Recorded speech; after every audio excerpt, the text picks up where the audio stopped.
Big V here, Verl Workman, here to talk about teams. Yeah, we're talking teams, and most importantly, we're talking about how to create the daily habits of the rich and the famous. Do you really want to be successful? Do you really want to have influence in the world? Then what does it take to be able to achieve that? What are the habits that we've discovered that create greatness? I love the study of greatness. I love to study greatness in teams and individuals, and I've learned that there are so many people who have come before me that have done such a great job. I'd like to share with you some of the things I've learned from them.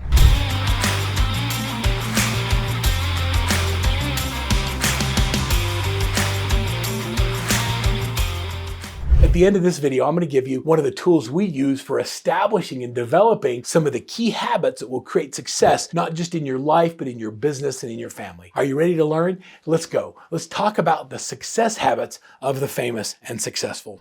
Stephen Covey, if you read his book, 7 Habits for Highly Effective People, is based on this simple concept of what are the 7 habits of the most effective people. I read 7 Habits in my early 20s. It's a book that stays on my nightstand. It's in my library at the office. I go back to it often. And I ask myself the questions. If it's okay with you, I'd like to review the 7 habits of highly effective people through Stephen Covey's perspective. Number 1 is be proactive. And so here's the question you have to ask yourself. Are you proactive and do you act on the things you can control and influence instead of what you can't? Do you focus on what you can influence and what you can change? Or do you spend your time whining about things you can't? Be proactive is habit number 1. Number 2, begin with the end in mind. Such a simple phrase, such a powerful concept. What is it you're trying to accomplish? Before we start our day, at the end of the day, how will we measure was today successful? Was today a win? Beginning with the end in mind has everything to do with strategic planning, financial planning, retirement planning, building your team, serving your customers. Everything begins with an end in mind. If you have the end in mind, it changes the way you make decisions in the process. Number 3 is really, I think, one of the most powerful parts of Stephen Covey's 7 Habits. He talks about putting first things first.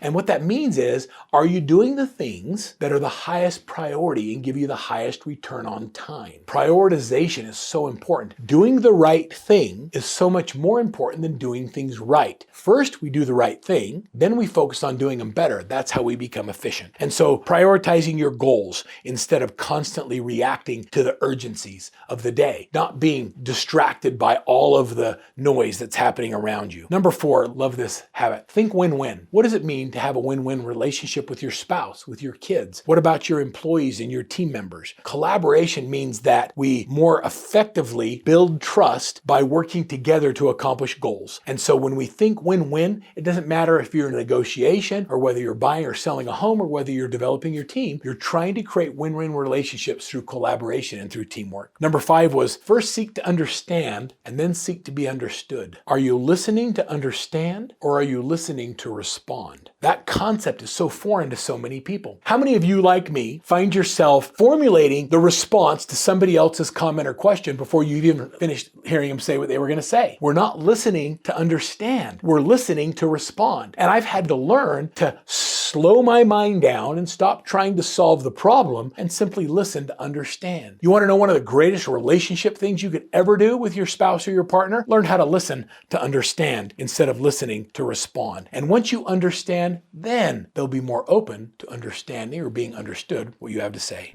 Number 6 is Synergize, and that's develop innovative solutions that leverage the differences and satisfy all of the key people in your life. Synergize. I love the word synergy. Synergy doesn't mean everybody do it my way. Synergy means let's pick the talents and the gifts that everybody has in our group and let's come together to do something exceptional that none of us could do by ourselves. Number 7 is sharpen the saw. The example he uses, if you were in a tree cutting contest and you had to get a tree cut down in a certain amount of time, what would you spend your time doing? And the wise sage says I would spend 2/3 of my time sharpening the saw so that my effort in cutting the tree took less effort. A lot of times we put lots of effort in with a dull saw and we don't really sharpen our saw. To me, sharpening the saw means focusing on things that increase my emotional intelligence, my ability to be able to do my job better. It means to listen to podcasts and to read books and to do things that help me develop as an individual, as a leader, and as a husband and a father. Those 7 habits are some of the most impactful things of the rich and the successful. One of our current thought leaders is Simon Sinek. And Simon Sinek, who wrote the book, The Big Why, uses the 10 rules for success. And I'd like to share with you his 10 rules and then we'll wrap this up. up. Number one, are you ready for rule number one? Break the rules. I love that. He's like, stop following everybody else's rules. This rule is you can go after whatever you want. You just can't deny somebody else from going after what they want. I love that. Like, just break the rules. Number two, train your mind. The important is to differentiate the difference between being excited and being nervous. The interpretation or perception of being excited or being nervous is almost the same stimulus. We learned that in emotional intelligence. So instead of saying you're nervous about something, change that emotion to being I'm excited about something. It's a very effective change in the way and the habits that you use when you feel uncomfortable. It makes you want to rush forward instead of pulling back. That nervous to excitement is a great emotion, yet it's the same experience. Number three, be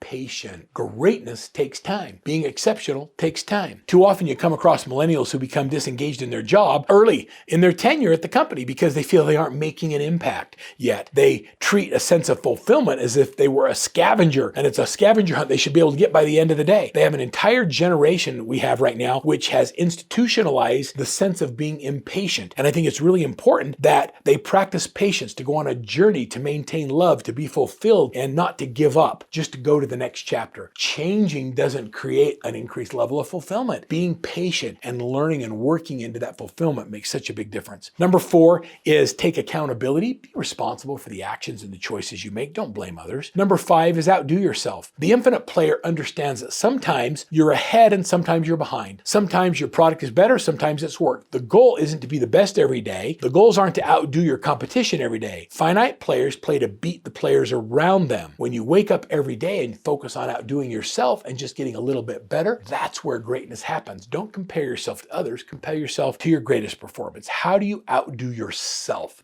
That's the question. Number six is sick. Stack the deck. How do you stack the deck in your favor? Put yourself and your company in a position of strength. Be in an environment where your strengths are recognized, where you're present in the environment and the people around you want to be there. At Workman Success, we focus on teams and we do it better than anybody else in the world. And because we focus on that strength, we've been established as the leader in real estate teams in the marketplace. Number seven is be the last speaker. Nelson Mandela taught this and Simon Sinek echoes it. He talks about listening to everybody before you add your piece. And when everybody's done, be the last to share your wisdom. He says it's a great art and a great skill to become the last speaker. Number eight, be authentic. Like, choose to be authentically you and love who you are. It's okay to be authentic. Say and do things that you actually believe in. I love it when someone says to me, I can't do that because it's not something I believe in. I want you to be authentic with who you are. By doing this, you build trust. It creates symbols of who you are. You attract people who not only believe in themselves, but believe in you. And it changes the type of culture that you build and the people that surround you with. Number nine, are you ready for this one? Find your passion. What does it get you up in the morning? What is your passion? What is it you love to do? I tell my kids, and I've done this since they were young, I want you to do whatever it is you're passionate about in life. Do you want to be a school teacher, a nurse? Do you want to be a plumber? Whatever it is you want to be, do what you're passionate about, and then I'll teach you how to make money with it. First, focus on being passionate, and then we'll figure out how to become successful doing that thing. Find the thing that you love to do, and let's make that your profession. And number 10, I think this is the most important thing, because without this, I can't help you. And that is, you have to find your why. You have to find who you're playing for. Ask yourself, what's your purpose? What's your cause? To make a profit as a result of this, it's not your why. The goal is to sell people what you believe in who you are, not what you think they need. When you really understand your why, it's the core motivating value.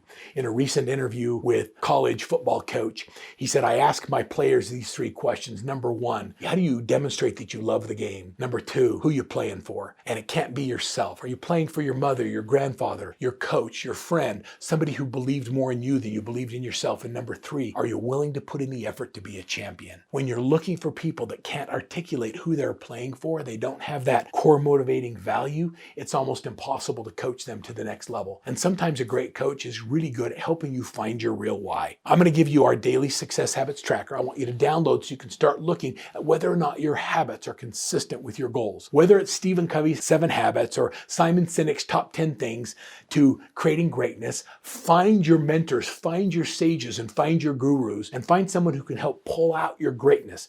Every single one of you has great value. The only limits you have are the beliefs that you've instilled in yourself or others who instilled in you that make you feel like you have a limited value. Your potential is unlimited. Find your real why and let's do great things together. And it all starts by establishing great habits.